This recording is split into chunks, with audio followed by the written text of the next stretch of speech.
to evaluate a limit, and our function is given as an equation. A lot of times what we can do is we can find the limit value simply by evaluating the function at that x value. So we'll talk about the more rigorous rules that allow us to do this when I do the limit law lecture. But for now, let's just take a look, and we'll use our graph as a backup here. So if f of x is negative 0.5x squared plus 4, let's look at the limit. Now we have three limits to look at. So as x approaches 0, right, what does it appear is happening to the y values? What are our f of x values headed towards?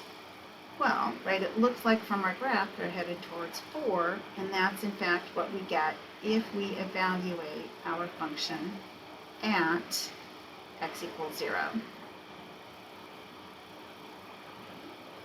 What about if x approaches 1? What does it look like our y values are doing? Oh, one's kind of hard to see in here, right? Some halfway in between, somewhere up in this vicinity. So as x approaches 1,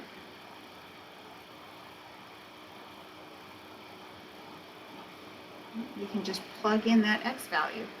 You guys watch my arithmetic. Looks like 3.5. That looks about right? Over here, halfway in between the 3 and the 4 as well. Okay, finally, as x approaches 2, what does it look like my graph is doing? Exactly. Now, this is not always, we're going to have a chance to practice. It's not always that easy, so try not to get lulled into the, oh, sweet, that's all I've got to do. Okay, let's see, order of operations, 2 squared is 4. 4 times negative a half is, did I plug something in wrong? X approaches 2. 2 squared is 4. I think I probably just graphed my graph wrong there. I think I changed my scale on that, and it's catching me up right here. I think actually my graph was a negative 0.25. I was trying to get it scaled right. So pretend like that's down at 2. So 4, negative 1/2 times 4 plus 4, negative 2 plus 4. Okay, so that would be 2 if I had the correct graph. So sorry about that. I'm trying to get things scaled right so that they show up. So, right, pretend like that's a 2. Okay, so now let's do one where we're not actually defined, right, at the particular x value that we're looking at. So if we want to take the limit of g of x, which I have the equation for and a graph for, I hope, fingers crossed, as x approaches 3, so remember how we write that. So maybe you're going to go along and you say, well, hey, let's just try plugging it in. It seemed to work okay before, but you'll notice, right, you're going to get a division by 0 in the denominator, and that's bad. Now, you might be thinking, well, division by 0, that usually leads to an asymptote, but I see the graph here, and as long as I didn't make a mistake, that doesn't look like an asymptote, it looks like a hole.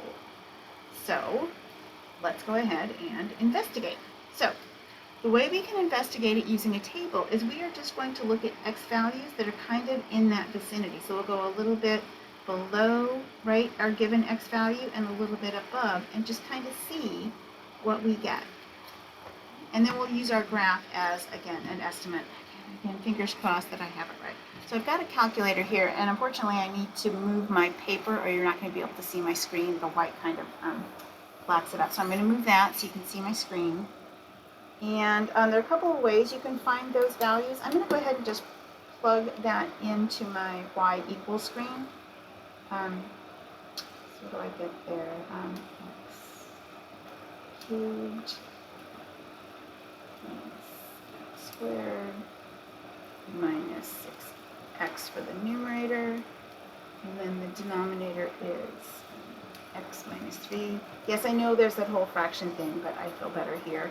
I'm going to change my window so we can see stuff.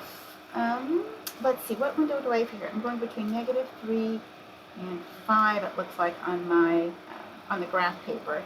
And then my y's, how about negative 4 up to about 20.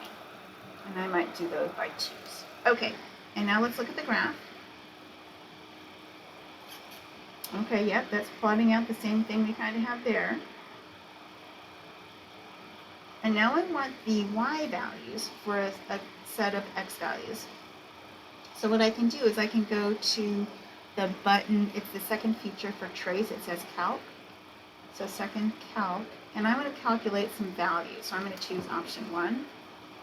And so I'm just going to go through those different x values. So if x equals 2.9, and then down here it might be really hard to see online, but it says 14.21. I'm going to just write that in, right, into that box across from my, if x is 2.9, g of x is 14.21.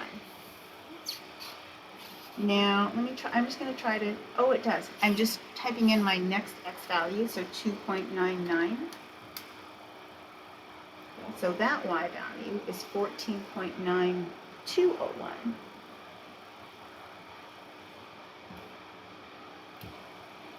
So now 3.1. Notice it's kind of flashing up there. So that's 15.81.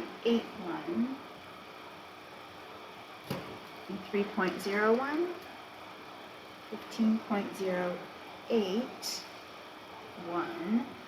Does it look like there's a particular number there that those are kind of coming in towards? I think, well, I don't see it yet, so maybe 3.0001.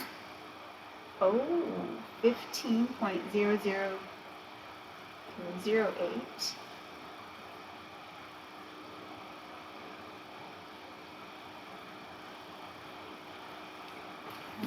So if x is, right, even closer, 3.001, the y value is 15.0008. So I'm sure you guys have already decided. All right, the best guess for the limit of g of x as x approaches 3 is 15. Even though, right, here's the part, right, g of 3 does not equal 15. G of 3 is undefined. Even though that is the case, the limit as x approaches 3 of g of x is 15. That is a true statement.